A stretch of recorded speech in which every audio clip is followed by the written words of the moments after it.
Assalamualaikum warahmatullahi wabarakatuh. Selamat pagi semuanya. Mudah-mudahan hari ini dalam keadaan sehat dan semangat untuk melakukan pembelajaran daring kita pada pagi hari ini ya.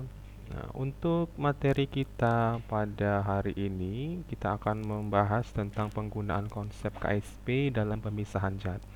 Namun sebelum saya mulai untuk pembelajaran kita pada pagi hari ini, saya ingin menyampaikan beberapa hal. Yang salah satunya masalah keaktifan kalian semua dalam proses pembelajaran daring. Karena beberapa kali setelah kita melaksanakan UTS kemarin, ada 2 kali kita mungkin sudah masuk ya, tapi kalian banyak yang tidak mengerjakan tugas-tugasnya, tugas-tugas yang sudah diberikan. Jadi saya harapkan untuk kedepannya silakanlah jangan sampai kalian tidak mengerjakan tugas-tugas yang saya berikan. Karena nanti mau dari mana saya memberikan nilai kalian, apalagi nanti pada saat pengisian rapor ya. Jadi saya harapkan untuk kerjasamanya silakan dikerjakan tugasnya yang sudah saya berikan, agar nanti pada saat pengisian rapor saya benar-benar bisa memberikan nilai kalian ya. Nah, jadi untuk hari ini pun nanti setelah selesai kita pembelajaran, ada tugas yang akan saya berikan, silahkan dikerjakan agar saya tahu sampai mana kalian bisa memahami materi kita pada hari ini ya. Nah, oke baik.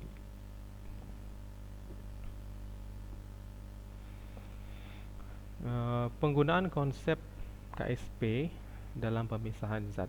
Jadi harga KSP untuk suatu elektrolit itu dapat kita gunakan untuk memisahkan 2 atau lebih larutan yang bercampur dengan cara mengendapkannya. Jadi ada 2 buah elektrolit atau 2 larutan yang sama-sama bersifat elektrolit. Kita dapat memisahkannya dengan cara salah satunya itu kita endapkan. Nah, cara pengendapannya itu yaitu menggunakan dengan konsep KSP ini.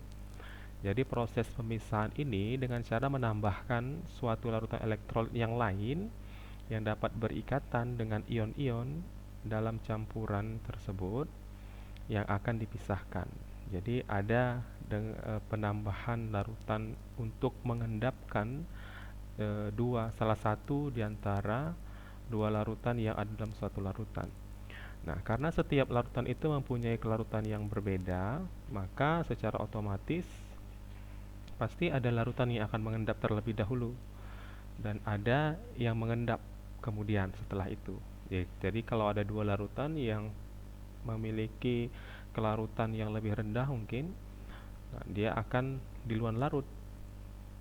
Jadi masing-masing larutan itu dapat kita pisahkan dengan cara membentuk endapannya masing-masing. Nah, misalkan di sini untuk larutan jenuh ya, untuk larutan jenuh senyawa Ma. Jadi untuk menghitung KSP-nya kan sama dengan konsentrasi M positif dikalikan konsentrasi A negatif. Nah, jika larutan itu belum jenuh ya, atau Ma yang terlalu masih sedikit, yang terlarut masih sedikit saja ya, atau belum jenuh, sudah tentu harga M plus, maksud saya konsentrasi M plus dikalikan konsentrasi A min, itu akan lebih kecil daripada harga KSP-nya. Kenapa? Karena dia belum jenuh ya, belum larut semuanya. Nah, sebaliknya jika konsentrasi M positif dikalikan konsentrasi A negatif itu lebih besar daripada KSP, nah jadi hal ini berarti kelarutan itu sudah lewat jenuh. Ya, sudah kelebihan, jadi dia mengendap.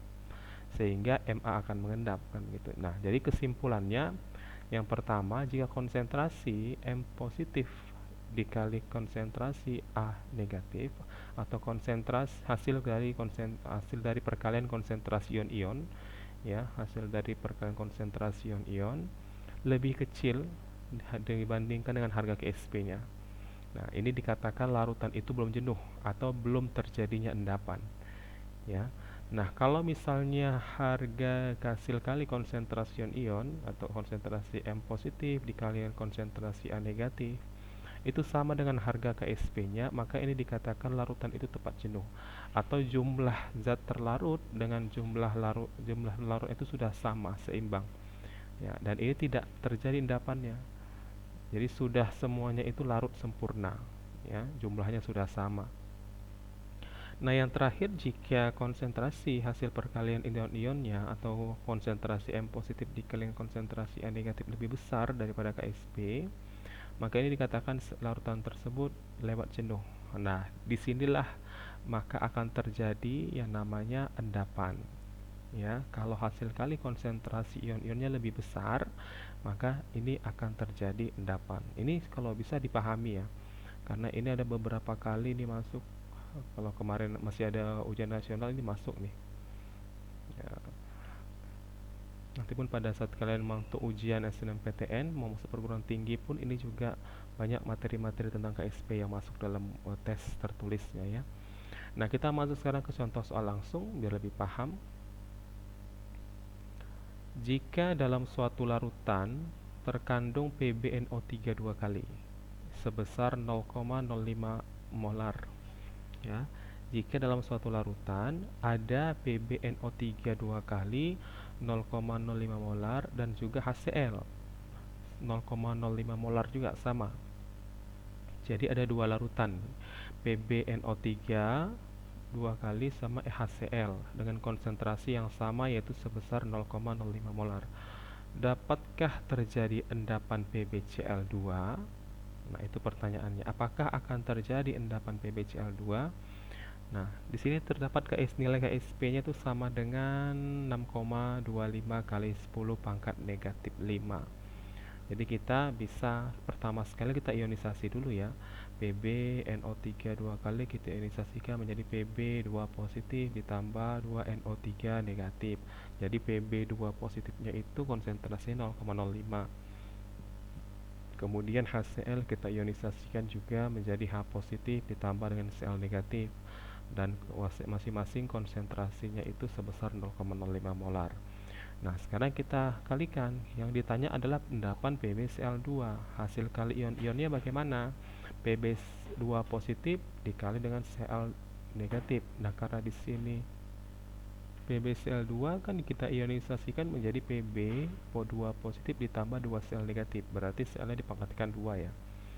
Nah, berarti sama dengan 0,05 ya, 0,05 dikali 0,05 pangkat 2. Nah, maka hasilnya dapatlah 1,25 kali 10 pangkat negatif 4. Nah, berarti hasil kali ion-ionnya ya, hasil kali ion-ionnya itu harganya sebesar 1,25 kali 10 pangkat negatif 4. Sementara di harga KSP-nya itu tadi sebesar 6,25 kali 10 pangkat negatif 5. Berarti konsentrasi hasil dari perkalian konsentrasi ion itu lebih besar kan, 1,25 kali 10 pangkat negatif 4 itu lebih besar dibandingkan dengan 6,25 kali 10 pangkat negatif 5. Nah, kalau sudah seperti ini, hasil kali konsentrasi ion lebih besar daripada harga KSP, maka PbCl2 dalam larutan itu akan mengendap. Makanya saya sampaikan tadi di awal, ini harus kalian pahami. Kalau perkalian hasil kali konsentrasinya itu lebih kecil daripada KSP, maka dia belum ada endapan. Kalau hasil kali konsentrasi ion lebih sama dengan KSP, dia juga belum ada endapan. Ini dikatakan larutannya sudah tepat jenuh. Kalau misalnya konsentrasi M positif atau perkalian hasil kali konsentrasi ion lebih besar daripada KSP-nya, maka ini dikatakan dia lewat jenuh atau akan mengendap. Jadi kesimpulannya berdasarkan soal ini, apakah endapan PbCl2 akan terbentuk? Maka jawabannya iya. Endapan PbCl2 akan terbentuk, di mana harga hasil kali konsentrasi ion-ion itu lebih besar dibandingkan dengan harga KSP-nya. Oke, sampai di sini paham ya? Nah, mudah-mudahan bisa dapat dipahami karena tidak terlalu susah sih sebenarnya, karena kita kemarin kan sudah membahas bagaimana cara menghitung harga KSP. Ya, kalau sudah kita bisa menghitung harga KSP, maka kita akan gampang bagaimana cara membandingkan harga hasil kali konsentrasi ion dengan harga KSP-nya. Jadi yang paling penting konsep pertamanya itu adalah penentuan harga KSP terlebih dahulu yang harus kalian pahami. dan kita sudah mempelajarinya itu 2 minggu yang lalu. Mudah-mudahan dapat kalian pahami. Jadi kita sudah bisa menghitung apakah dapat kita menghitung untuk memisahkan dua larutan yang memiliki tingkat kelarutan yang berbeda ini dengan cara mengendapkannya. Ya, mudah-mudahan dapat dipahami. Nah, kalaupun memang sudah kita sudah selesai, kalau memang tidak ada yang ingin ditanyakan, silahkan diketikkan dalam kolom komentar, nanti akan kita diskusikan lebih lanjut. Mana tahu ada yang ingin kalian tanyakan. Dan kalau misalnya sudah paham juga, saya harapkan untuk memberikan komentarnya di kolom komentar, katakan paham ataupun tidak kalau memang tidak paham.